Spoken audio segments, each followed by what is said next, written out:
Welcome to another episode of Drunken Medicine. My name is Mike. We have Ash here, and we are drunk on medicine and passionate about whiskey. And this is our kind of first official episode because last week was introductions, but today we really get into the meat of exactly the kind of things we want to talk about. So today is going to be about low testosterone. But before we get into all that, Ash, what are you drinking today? I'm still in Texas, so I am still drinking my Rebecca Creek. Now, I didn't like this so much at the beginning, but it's growing on me. So it's 75% corn, 25% rye, and 4% malted barley. And I'm actually enjoying drinking it neat. And look at this, I'm drinking it in a mason jar. So Oh, that's awesome. how how Texas can you get? That's pretty That's good. as Texas as it gets right there. Exactly. And that's a healthy pour Yeah. too. Hey, yeah, it is. It's the end of my work day today. It's a So healthy, what are you healthy drinking, pour. Mike? So I am usually not a rye whiskey guy, but this rye whiskey blew me away. This is Sagamore Spirit rye whiskey. It's very, very good. Oh, Um, it's out of where's that Indiana. from? Indiana. I Yeah, I mean, don't think about rye whiskey when I think Indiana. well, it's distilled in Indiana, and then it comes out of Baltimore. That's where they age it. But Uh, very, very, very good. It's yeah. 83 proof, and I drink it Okay. neat. It's got a kick, but it's really, really Mm. good. It's like a sweet and spicy, like really Huh. smooth, really sweet, spicy, Yeah. kind of Yeah. cherry. I don't typically like rye whiskeys. I know they're notoriously used in mixed drinks for that Mhm. reason because they most people don't like to drink them neat, and I'm definitely one of those people. Yeah, I am too, except for this one. Yeah. This one actually had a Okay. 95 out of 100 points on some of the tasting panels they did for whiskeys, and it's just very, very good. It's very reasonably Yeah. priced. I'm not getting paid by them to say all this. I'm just telling you it's a good whiskey. So Yes, this is how we generate income for our it's true. podcast. Start promoting small distilleries. Hey, if it's good, I'll tell you if it's good. And if it's not, I'll be honest. This is There garbage. you go. There you go. All right, So yeah, man. it's So exciting. what are we Man. talking about today? Let's see. We got low testosterone today. This is going to be a really good one because it's something that, I mean, you've seen this in your practice, I'm sure. It's something that comes up a lot now, and it's not something that's necessarily talked about very much. Yeah. So, Well, and so it's not well understood either. And we're going to talk today both about low testosterone in men and in women, not mhm. just men. So women, don't tune out. This is particularly postmenopausal women. We're going to be really talking about you today as well. So Yeah. And that's exactly right. I think that all of our shows are going to be geared to a lot of different people, and this is definitely one that can affect absolutely everyone in different areas of their life. And last week we talked about thriving being important, and having low testosterone, as we'll talk about, can definitely make it where you are not thriving in your health and in your life. yeah, and that's a good point because I often, one of the symptoms or reports that patients will come in and say is just like, I just don't feel good. Like my sense of well being, I don't feel like in general like I'm as optimal as I could be, and that's often one of the first indicators of low testosterone. Or when we optimize testosterone and it improves, the sense of sort of well-being improves as well. Yeah. So sometimes it's really vague when we're talking about symptoms and that related to testosterone. But Mhm. yeah, it's definitely, as far as overall well-being, this is a very, very important hormone for both of us, for men and women. Yep. And later on, I'll talk about well-being and how that works in a Chinese medicine perspective. But I think first it'd be good just Mm.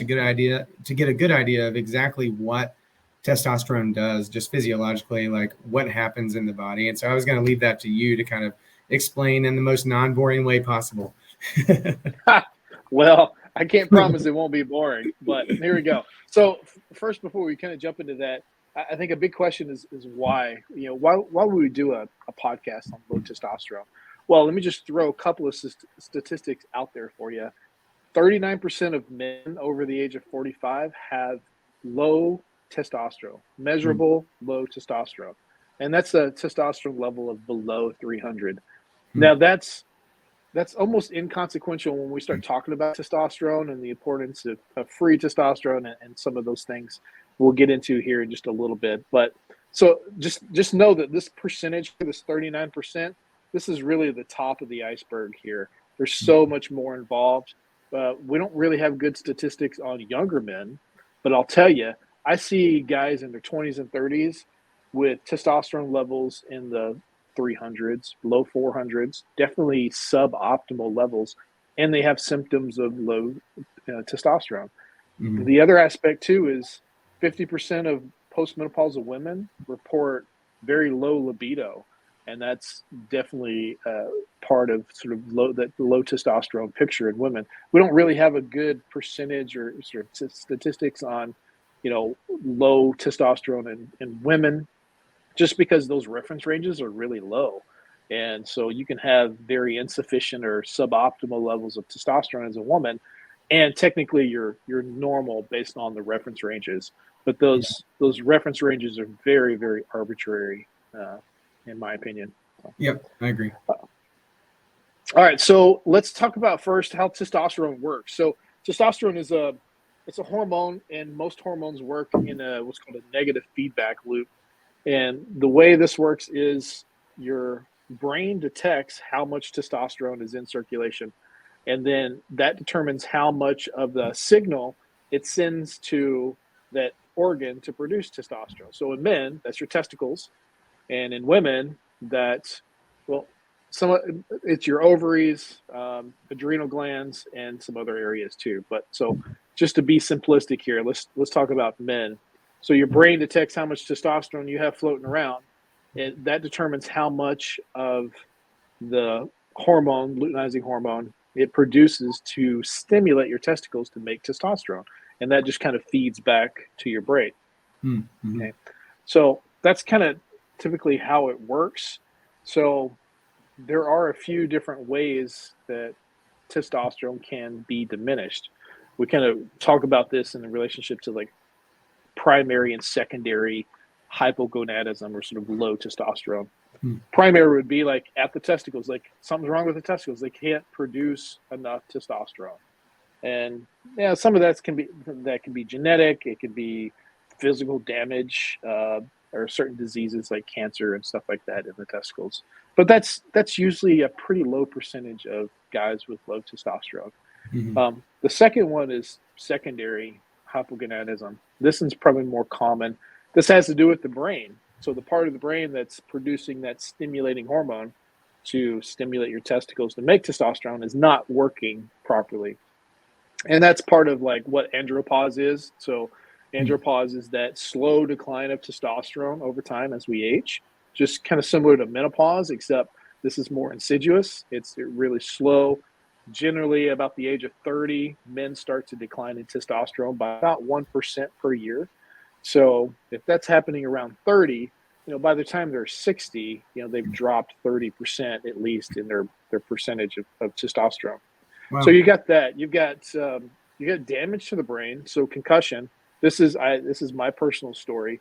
I had several concussions in high school and college, playing football, and didn't notice until I was in medical school and actually started measuring some of my hormones that my testosterone level at the end of my 20s was really low. It was below Mm. 300, especially for a guy who was very active and fit and exercised a lot, weight trained heavily. I was a personal trainer there at the time as well. But I had the testosterone level of, a 70-year-old man. So Wow. concussion can definitely be a part of that. I had no idea. That's Uh, wild. I know, and that's part of my screening now too. When I talk to men, especially young men, as they come in, like, hey, have you had any head trauma, any traumatic brain injuries, motor vehicle accidents, concussions, things that could have damaged their pituitary, which is the part of the brain that's producing that hormone. There are other things too, certain medications, environmental toxins like BPA and pesticides and heavy metals. that can damage part of the brain that does that. Autoimmune conditions can do this. And like I said, certain drugs like alcohol, opiates, and cannabis. So we are drinking a little whiskey I know, today. that's what I was thinking. Like, hey, It's cheers. about, cheers to our low testosterone. But great, this is about abusing these drugs, right? That's a good point. So anyway, so that's secondary hypogonadism.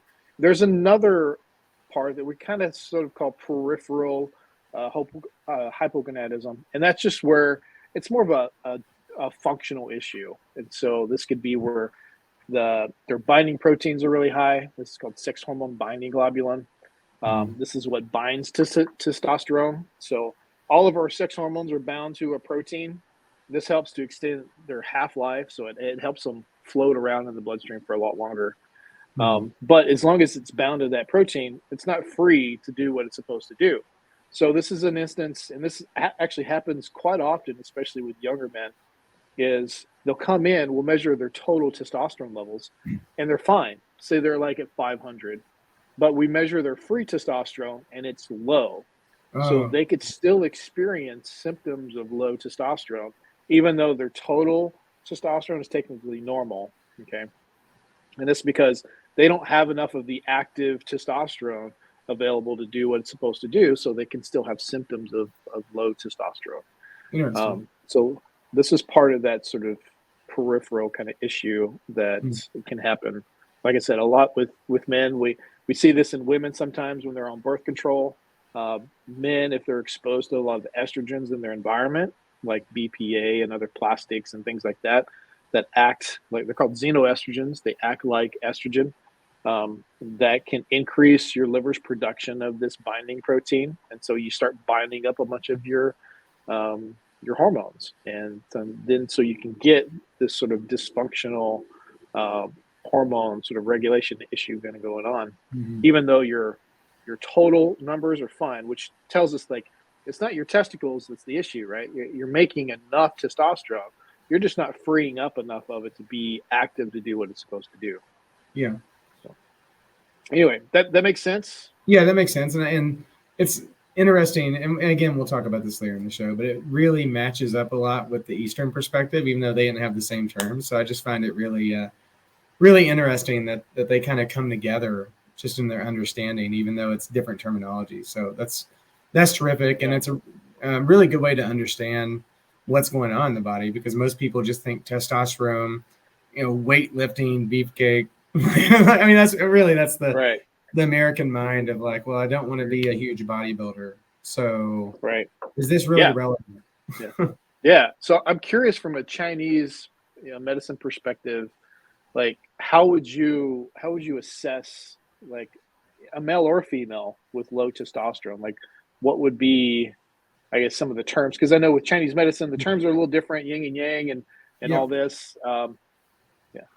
And it's really, it can be a lot of different things, which you're going to learn as you do this show with me, that everything can be many different things or one different thing. So there can be a whole bunch of different diagnoses for one thing. That's not confusing at all, Mike. So I'm going to get into it though. Testosterone is very yang. So what is yin and yang? People always ask this. All it is just a way to understand what's happening within your body, within the environment. It's opposing things that need each other, like light and dark. Light doesn't really have any meaning without dark. Dark doesn't have any meaning without light. And light is yang, yin is dark. So basically, there are these opposing concepts, and they need to be in balance. Everything needs to be in balance. So for testosterone, it's very yang. It's very movement, active. It's getting you moving. It's doing things in the body, whereas estrogen is considered yin. And let me say that neither of these are above or below each other. Again, it's about balance. So as Americans, we're like, oh, well, yang, that's good because it's no, you need both. You need the down regulation and the up regulation together. So you can have too much yang, you can have too much testosterone, you can have too little. It's all about having that balance, and they're always transforming into each other in Chinese medicine. So if you look at, say, cortisol levels do this a lot, as you know, they go up, they go down. So it's this transformative property where it's not just on all the time. It goes down at the right time, and it's a very yin time, and it goes up, and it's a yang time. So that's kind of how they understood Hmm. what's going on in the body and the environment, is that if you aren't having enough energy, you get the low energy symptoms, you get not feeling well, you get, this just, you can have low backache, or you just don't feel motivated. It's because your yang is too low. You don't have the energy, the movement to move forward. Mhm. And Mhm. you need that balance. So you need to either add more yang or get rid of whatever it is that's hurting it. So even though it's a very different way, a 2,000-year-old way of understanding what's going on, it actually matches up really well with what you want, which is balance within all the hormones within the body. Yeah, I like that. 'Cause I mean, I did the same thing. It's about balance. You're Mm-hmm. right. We especially with guys, we're like, "Hey, if a little testosterone is good, a lot's even better," right? Yep. And if estrogen is sort of bad, then we really wanna push it down as low as we can, and this is often done even by some doctors where they're dosing anastrozole, which is an aromatase inhibitor, which lowers estrogen, especially if a guy is on testosterone, because we're worried about that testosterone converting too much into estrogen. So we load them up on anastrozole, and it plummets their estrogen, and Mm. then their libido tanks. They get irritable.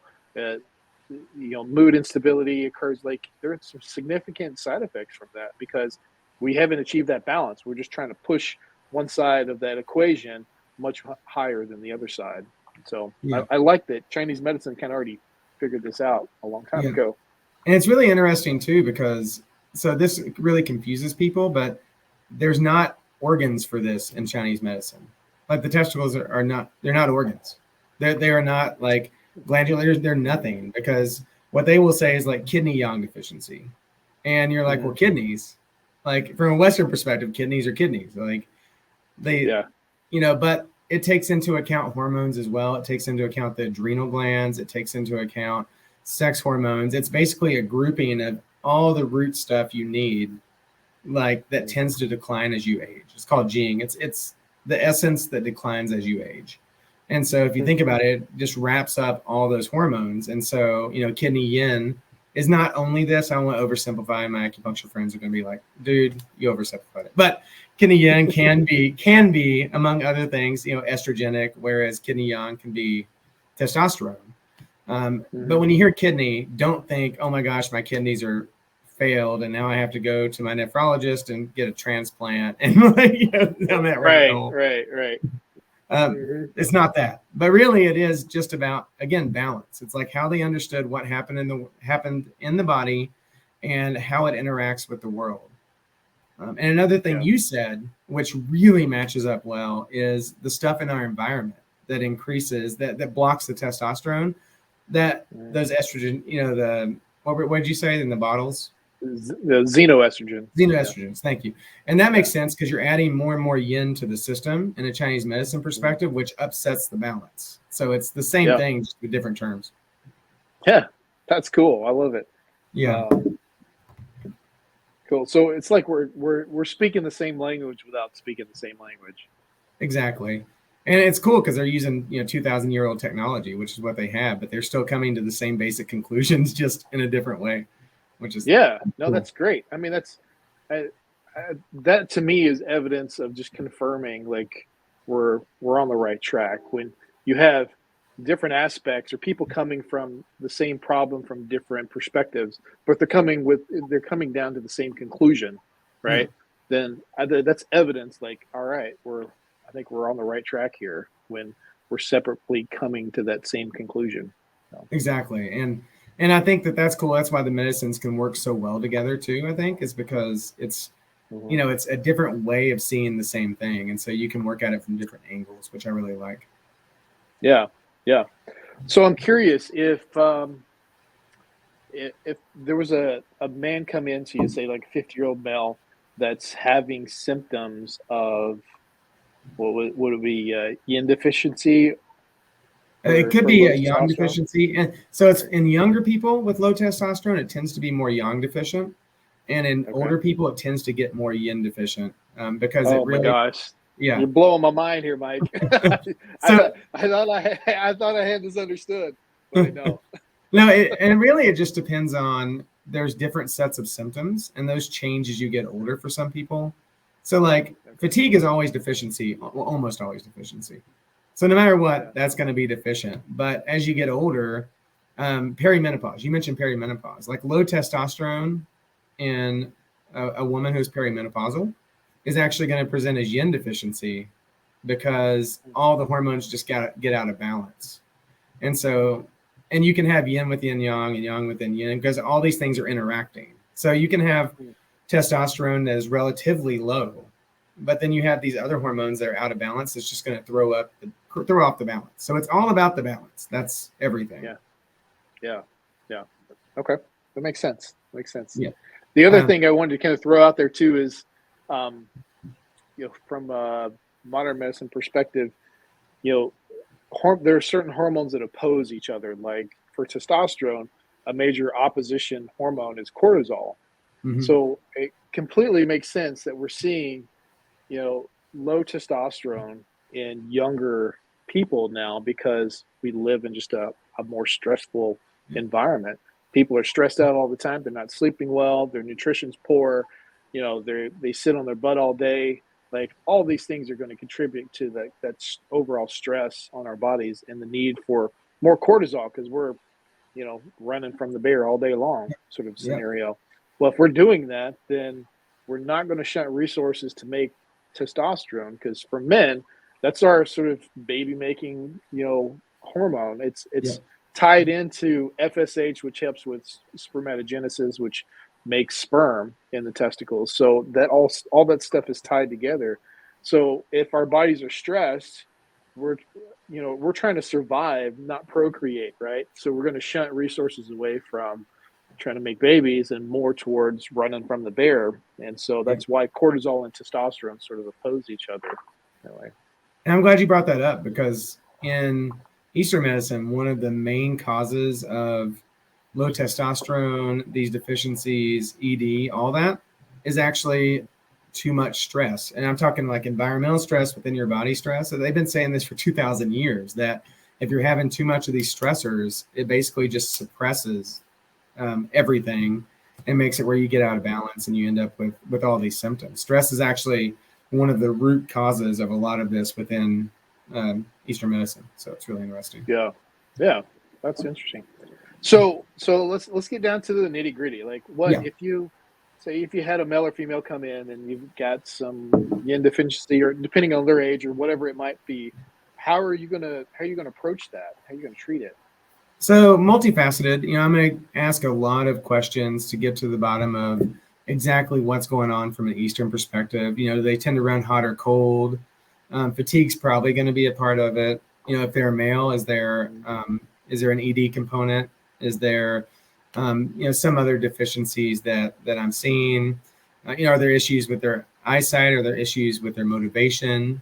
Emotions are actually a big part of it too. Kidneys in Chinese medicine are fear and depression. If they get out of balance, it can cause depression, can cause fear, which with low T, depression can be one of those symptoms for people. Yeah, sure. Yeah. So I'm going to ask all this. I'm going to feel their pulses. And in Eastern medicine pulses, there's you're doing three fingers. So you're feeling a lot more than just the rate. You're actually feeling how the organs are doing, which we'll talk about that all in another episode because that's a whole episode. And then from there, a lot of people come in. Acupuncture is one of the first things that we do. There's points that, strengthen the kidneys, basically.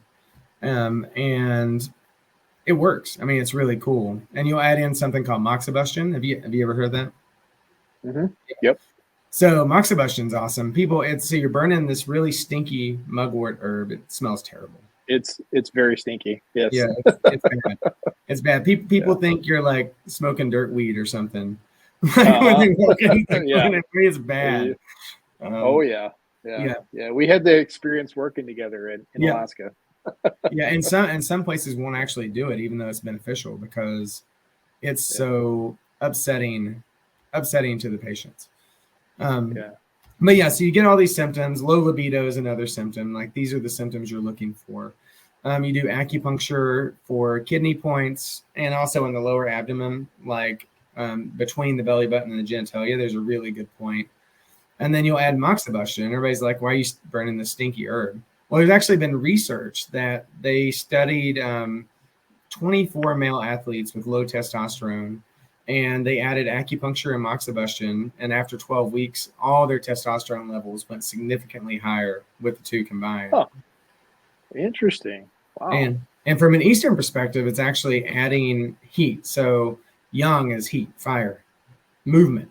Yeah. So you're actually Yeah. adding heat. But when they've done infrared, they actually shown that moxibustion is not only direct heat, it's actually infrared too. They've done studies and they can show that Huh. you're penetrating with this infrared when you're using the moxibustion. So you're actually getting to penetrate a lot deeper. So it's neat. So yeah, I go through a diagnosis and then I'll add in acupuncture and moxibustion. And then we talk about dietary recommendations, which are huge, and lifestyle changes. How much are they moving? How much are they exercising? Even gentle movement makes a huge difference as opposed to just being sedentary. So Yeah. Yeah. Interesting. Huh. how about from your perspective? Like somebody comes in, you said you ask about concussions or Mm-hmm. traumatic brain injuries of some kind. You probably ask, do you ask about low energy? Like what questions do you ask that lead you down that road? Yeah, it's for guys, it's pretty simple. Generally they'll come in and just say, I'm exhausted, or I just don't have, that fight in me anymore. Um, I'm depressed. They may have some erectile, quality issues, but erectile dysfunction isn't necessarily caused by testosterone, but there is some um, intermingling going on there. There's some issues that are connected to that. Um, but usually like low libido, or sometimes they're even like hyper libido, where they're trying to sort of overcompensate because of dopamine and some other stuff going on. Hmm. But you generally can get a decent sense first, and then we'll do some blood tests. And sometimes we have to measure testosterone a couple or 2 or 3 different times to get a really good sense of what their range is, because testosterone, it's not like estrogen and progesterone in women where there are significant fluctuations, but there Yeah. are some deviations in testosterone. Like generally, you need to get it tested first thing in the morning because that's when your levels are going to be highest. Never do it later in the afternoon because that's usually when your lowest levels are. So you don't want to necessarily test then, because we can assume if you test in the morning time and your levels are low, they're going to get lower throughout the rest of the day. So we can Yeah. assume that. There's interesting too that there seems to be some seasonal changes in testosterone production. Like we typically see levels at their highest around November and lowest around April, um, Interesting. which some scientists have sort of speculated like uh, suicide rates in men tend to be highest around March and April, and that may correlate with when their levels are dropping Hmm. seasonally too. I don't know. I don't know if that's really been like defined as causation or even like a strong correlation at this point. But anyway, it's interesting to kind of see some of that. Um, but yeah, I mean that's pretty much it for women. Mostly it's going to be postmenopausal. They're going to come in with low libido, Hmm. um, or maybe they have osteoporosis or osteopenia, which is sort of pre-osteoporosis, or Yeah. they've noticed some muscle wasting or the inability to actually put muscle on. That's a huge one with testosterone. And that one's significant because this is an area where I don't think most women who are going into menopause, their doctors are actually talking or having this conversation with them. Testosterone is extremely important. I mean, there's studies where it can decrease incidence of cardiovascular disease, risk of developing diabetes, Hmm. dementia, um, and obviously osteoporosis as well. But just quality of life, I've seen this is more important than estrogen and progesterone for postmenopausal women, because it can help them put on muscle. It helps with their bone density, so they have strong muscle. So if they fall, they're less likely to fracture a hip or something else that's going to decrease their quality of life. So when we're talking about improving quality of life, testosterone is up there at the top of the list for postmenopausal women. Yeah. And I'm glad you're talking about this because, you know, in years of practice, I've almost never heard a doctor talking about testosterone levels in perimenopausal or postmenopausal women. Never. Like, I can't think of a time outside of this conversation and talking to you. So it's something that people need to know about that's just not getting discussed. Yep. Yeah, you're right. I mean, it doesn't happen often. It's mostly just a few of us when we go to conferences and talking amongst each other, like, hey, this is what I'm seeing with my postmenopausal women, and testosterone really helped improve. And now we're actually seeing some evidence and studies to validate, those observations. I love that. And that's also something I feel like we need more of is more research around this because people don't realize how hard it is to put out good research. It's like there has to be money, there has to be grants, there has to be all these things. So for natural medicine, it can be difficult sometimes to actually be able to get the research done. So when you look at research studies, you're like, oh, there were only 24 people in the studies. Like, yeah, because they couldn't afford more. Yeah, There's no right. grant, there's no money. Yeah, it is tough. So the other thing too is when we're talking about treatment, for guys, I kind of put them in two categories. If if fertility is an issue, so if they're still wanting to have babies, then testosterone is off the table. You don't want to do testosterone replacement if there's some semblance or you want to have more babies, just because it can cause issues with that. It's You can do it safely, and you can still maintain testicular function. It just gets harder, and the longer you do it, the decreased or chances you have to be able to have babies, because it can decrease sperm or spermatogenesis, so sperm production. So if it's a 30-year-old guy coming in with low testosterone or suboptimal testosterone, you don't want to start with testosterone replacement. You want to start with good lifestyle stuff. So if they have insulin resistance or blood sugar issues, they get that under control. If they're not active, they're not exercising, they need to be weight training.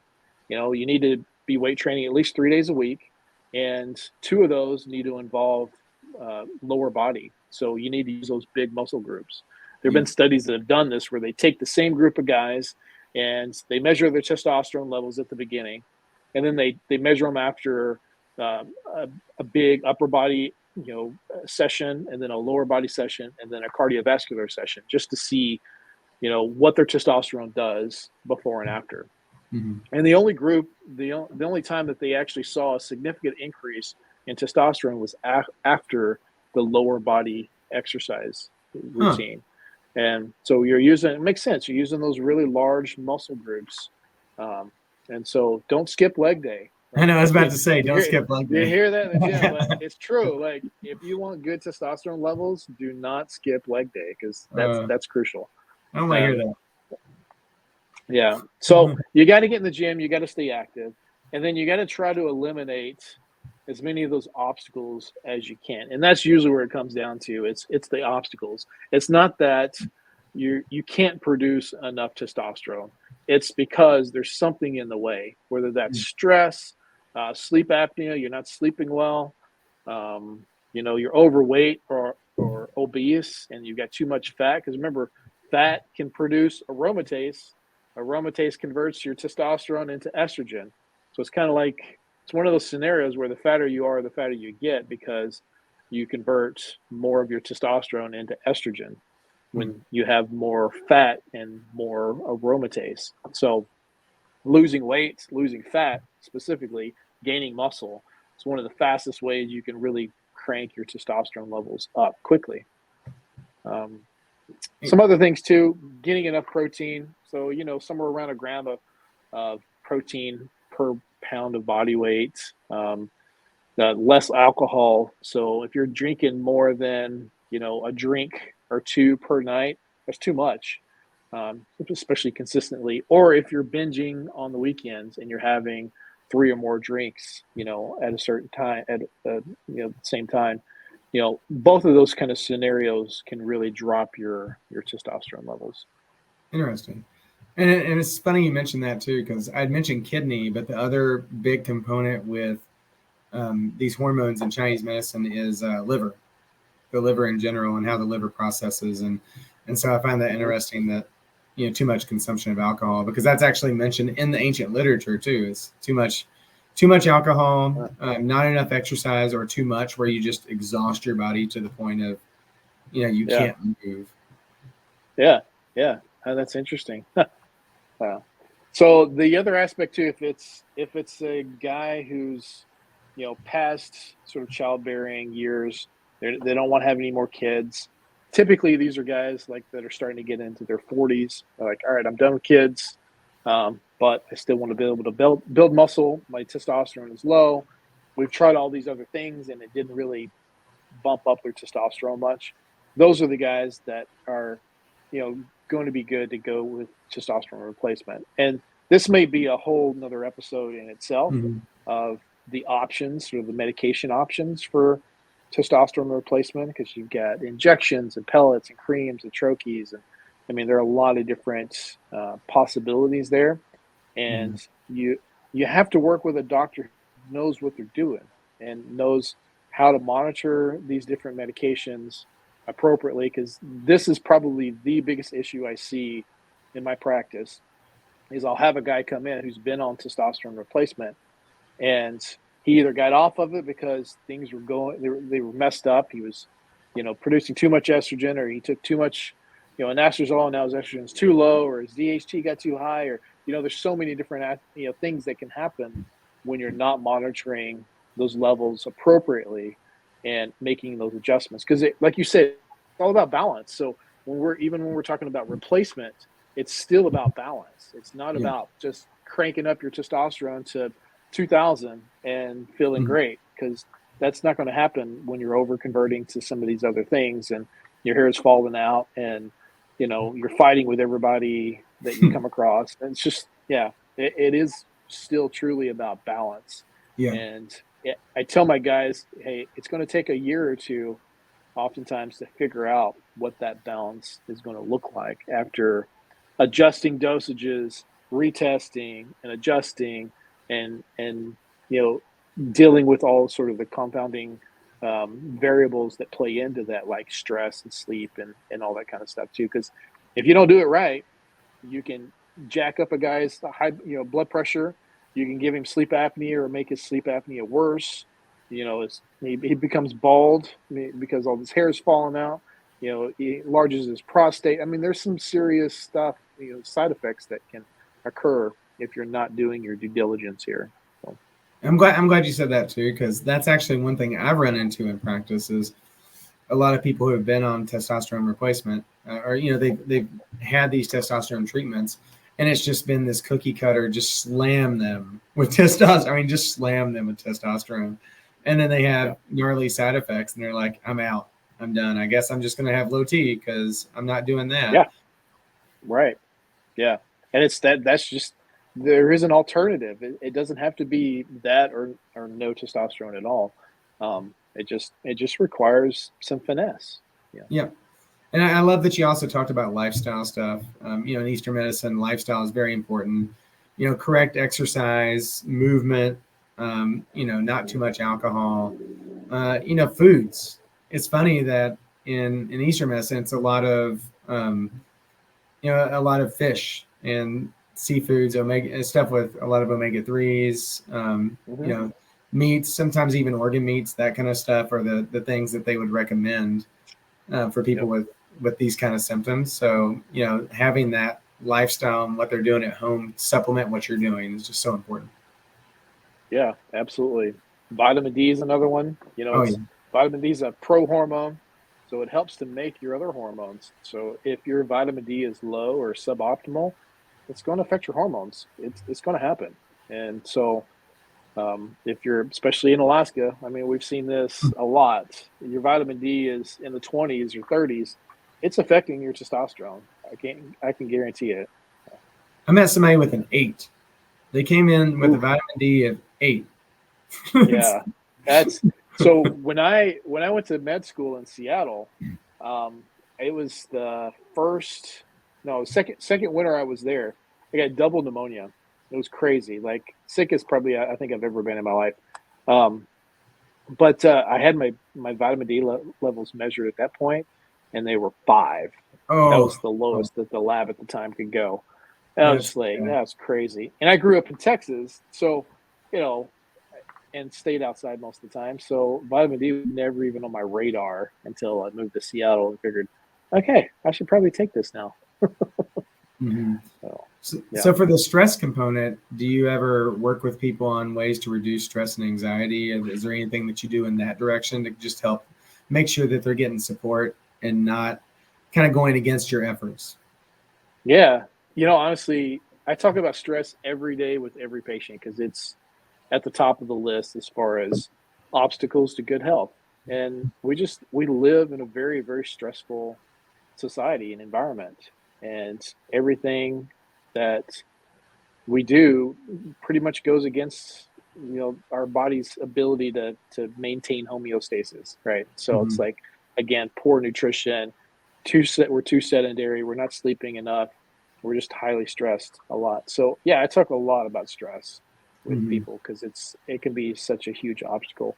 And most of us, you know we talk about diet and nutrition a lot, we talk about exercise a lot and sleep and stuff like that, but most people don't implement some type of stress management apparatus or technique per day, right? Mhm. So we'll brush our teeth for oral hygiene, but we won't meditate every day, or we won't pray, or we won't do deep breathing exercises every day to help us mitigate the responses of stress on our body. Yeah. And that's really important to figure out what works for you, and do it often and do it every day, Mhm. because it doesn't look like stress in the environment's going to change, right? We could try to adjust for that as much as we can, try to reduce those stressors as best we can, but still, you compare the stressors of today versus 100 or 200 years ago. We're just stressed differently, but Yep. we're still constantly stressed. It's not like we're fighting wars every day, or we have famines that we have to go through a lot, but we have this sort of low level, sort of constant stress that's just always there, right? Yep. Deadlines and responsibilities and those sorts of things. And that's Phones. tough. So you got to have some strategy in mind. And I put those strategies kind of in two different categories. You have distraction, and then you have techniques that actually deal with the stress. So distraction would be like exercise. A lot of people will just they'll listen to music or watch a movie or something like that to kind of distract their brain from dealing with whatever that stressor is. Whereas meditation and prayer, guided imagery, things like that, those are techniques to use to actually address the stressor itself. So Yeah. you can do both categories, and that's fine to do both of those. But most people tend to do mostly distraction techniques, and they don't do those other techniques to help them actually address that stressor. So, Yeah. And it's interesting you mentioned that because in Eastern medicine, one of the biggest things that they'll have people do is qigong, and mhm. that's really Yeah. addressing that root because it's movement and it's breathing exercises and it's meditative kind of all in one. And they'll have them do Hmm. it every Yeah. single day, and they'll give you exercises on a page, and you do it every single morning before you get going, and then you Yeah. go work out, and it's just part of your lifestyle, and it makes a huge difference on that stress Hmm. component. Yeah. I wish, or I really hope to see a transition to more of that, just in our society of just learning. I mean, the Eastern culture does this, so much better than we do.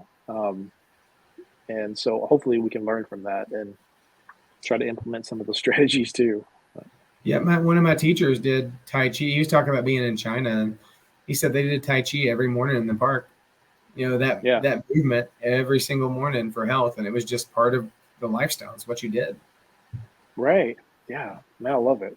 I as love it. opposed to let's slam our body with as much caffeine as possible with no breakfast and rush Right. through traffic to get to a Yeah. job we don't want for like nine Yeah. hours. Yeah. To make money to impress people that we don't like. It's true. It's true. So, It's like it's yeah. all that's wrong. And everybody's like, well, I thought we were talking about testosterone. Yes, it all feeds in. That's exactly it. It's like this all feeds into it. Absolutely. Yep. And we'll come back and talk about this with pretty much any topic that we're talking about because stress is going to affect everything. So, Mm-hmm.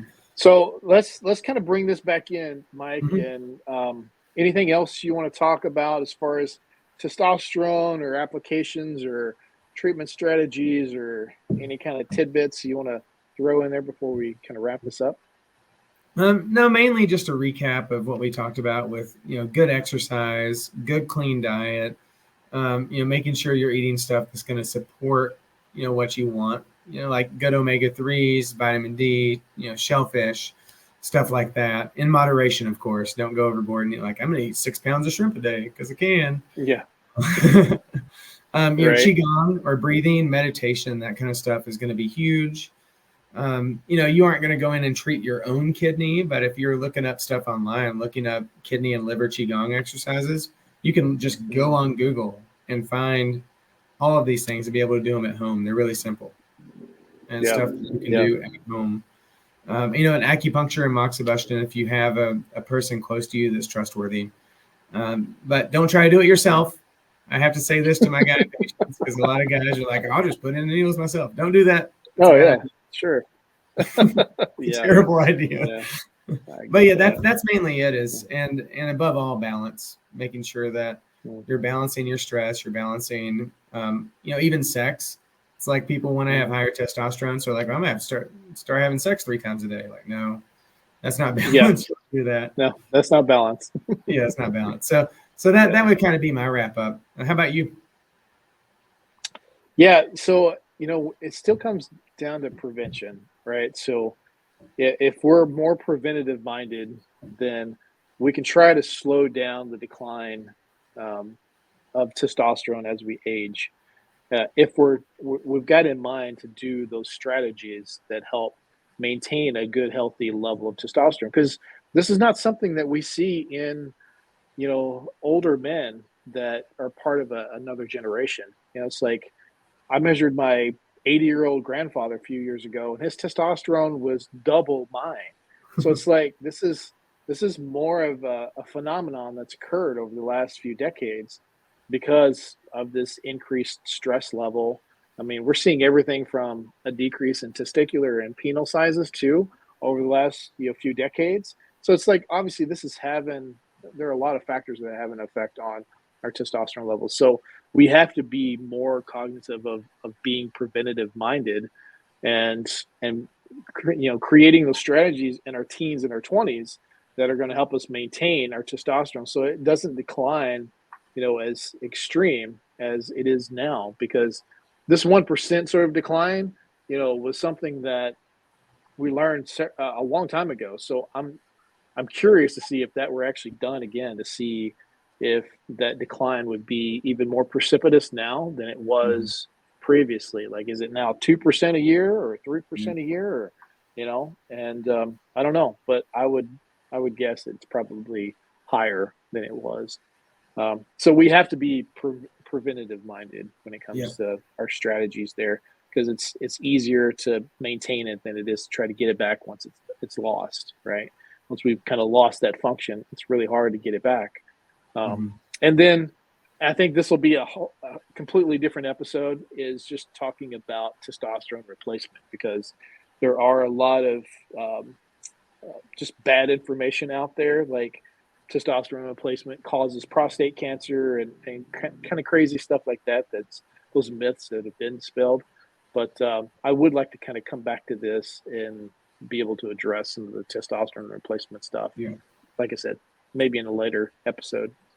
And a lot of that is just bad information or bad studies. A lot of the things when I see a news article that says this causes this crazy, terrible thing, you'll look at the study and it's garbage. It's like it was terribly designed with not enough people in it. And they obviously wanted it to go a certain direction. So they designed it to be that. I mean, and you're right, that'll be a whole episode because my background is actually before this in experimental psychology and in research. I have a research background Hmm. before I went into Yeah. acupuncture. So I have a passion for getting people to see exactly what they're being told and see whether or not it's actually true. Right. Yeah. I mean, there's like a saying that goes something like 90% of things in medical textbooks are are accurate, and 90% of things being published in research articles are not. So, which just kind of speaks to, yeah, there is sort of a tried and true amount of information that we know is accurate and correct. But the things that make the headlines are the things that go against, you know, those foundational views. And most of the time, it's just there for, you know, just to You just for media exposure and to create a headline. need to hold me back because I could go on for an hour on this, and we aren't going to do it. This really is one That'll of be my another episode. deals. Yeah, this is one of my deals though. I can't stand whenever you see these studies and people, and it changes. The reason it's important is it changes people's lifestyles. It changes exactly that they feel powerless of like, oh well, I was going to do this and now I can't, so I might as well do nothing, and they just won't make the changes they need to in their life. So even though it's going to be another episode, just be encouraged that there are things you can do for your health now, whatever you may have seen in the news about any various topics. So yep, we'll keep it hopeful. I think it's a great way to end, Mike. Hey, thank you so much. This was an awesome conversation. Yeah, it was good. I'm looking forward to having another one like this. So until then, cheers. Cheers. Good seeing you.